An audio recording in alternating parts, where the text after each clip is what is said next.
Aba, may panibagong breaking news. Franco Mabanta versus Martin Romualdez.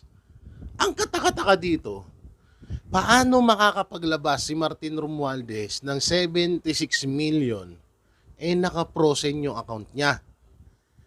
At may tumalo na sa katapangan ni attorney Matibag. Dahil ang tapang naman ni Franco Mabanta na para i-blackmail niya ang pinsan ng presidente.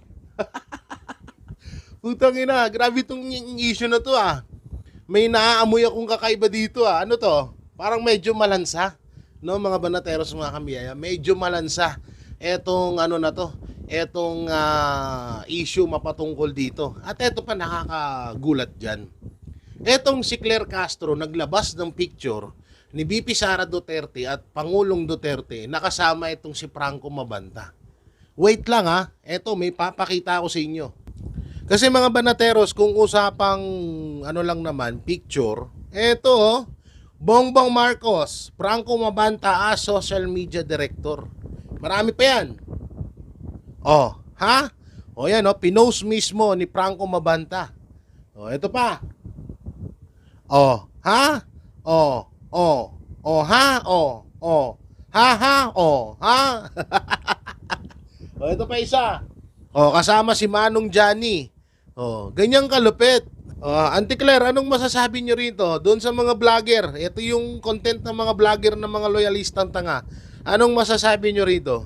Alam niyo, sa dinami-daming ginawa nyong kabulastugan, drama, palabas ng mga istorya, istorya, sanay na kami dyan.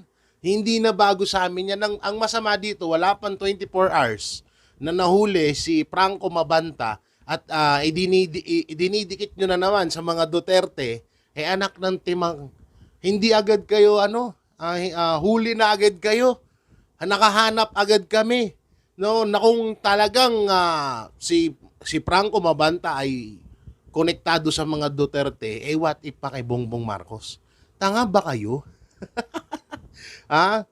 Dito, alam nyo, itong Franco Mabanta versus Martin Romualdez, isang malaking posible talaga. Sobrang tapang naman ni Franco Mabanta para i-blackmail si Romualdez. Pinsan ng presidente yan, no? Leader ng mga buhaya yan sa Congress, tapos iba-blackmail mo? Who you? Wag kami. Hindi kami pinanganak kahapon, ha? Yung mga pinanganak kahapon ng ilokohin nyo, wag kami ha.